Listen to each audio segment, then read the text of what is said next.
Hello, welcome to quick foodie. ഇന്ന് നമ്മുടെ ലഞ്ചാണ്. ലഞ്ചിന് നമുക്ക് ഇന്ന് എന്തൊക്കെയുള്ളതെന്ന് വെച്ച് കഴിഞ്ഞാൽ ഇത് ഗ്രീൻ കടല കറിയായിരിക്കും. ആക്ച്വലി ഇത് ബ്രേക്ക്ഫാസ്റ്റിൻ്റെ കറിയാണ്.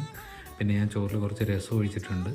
പിന്നെ ഇത് കുറച്ച് ഉരുളക്കിഴങ്ങും അതുപോലെ തന്നെ ക്യാരറ്റും ഇട്ടിട്ടുള്ളൊരു കറിയാണ്. അത് നമുക്കിപ്പോൾ ചോറിൻ്റെ കൂടെയും അതുപോലെ തന്നെ ബ്രേക്ക്ഫാസ്റ്റിൻ്റെ കൂടെയൊക്കെ കഴിക്കാൻ പറ്റുന്ന കറിയാണ്. ഇത് അമരപ്പയറാണ്.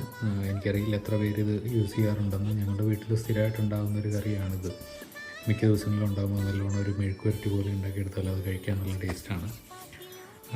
അപ്പം നമുക്ക് എന്തായാലും ഉച്ചയൂണ് ഓൾറെഡി 2:30 ആയി. എനിക്ക് ഓഫീസ് കുറച്ച് കോൾസ് ഉണ്ടായിരുന്നു, അതുകൊണ്ട് ഫുഡ് കഴിക്കാൻ ലേറ്റായി. ലെറ്റ് സീ, നമുക്ക് കഴിച്ചു തുടങ്ങാം. കറി രസം ഓൾറെഡി ഒഴിച്ചിട്ടുണ്ട് ചോറിൽ, അതും കുറച്ച് മസാല ഇട്ടുള്ള കറികളും പിന്നെ കുറച്ച് ഗ്രീൻ പീസ് കറിയും. അതുപോലെ തന്നെ ഇത് അമരയാണ്, കൊത്തമരയല്ല, ഇതൊരു അമരപ്പയറാണ്. പണ്ട് നമ്മുടെ വീട്ടിലൊക്കെ വേലികളിലൊക്കെ ഉണ്ടായിരുന്ന സമയത്ത് വേലിയുടെ സൈഡിലൊക്കെ ഉണ്ടാകുന്നൊരു കറിയാണ്. ഇപ്പം ഞാനിത് അങ്ങനെ അധികം ആരും കഴിച്ച് കാണാറില്ല, അതുകൊണ്ടാണ് പറഞ്ഞത്. ആക്ച്വലി എനിക്ക് ഭയങ്കര ഇഷ്ടമാണ്. എനിക്കിങ്ങനെ നമ്മുടെ കാച്ചിൽ, അമരപ്പയർ, കൊത്തമര അങ്ങനത്തെ സാധനങ്ങളെല്ലാം വീട്ടിലുണ്ടായി കിടക്കുന്ന സാധനങ്ങളെല്ലാം എനിക്ക് ഭയങ്കര ഇഷ്ടമാണിത്. നല്ല ടേസ്റ്റാണ് ഇതിന്.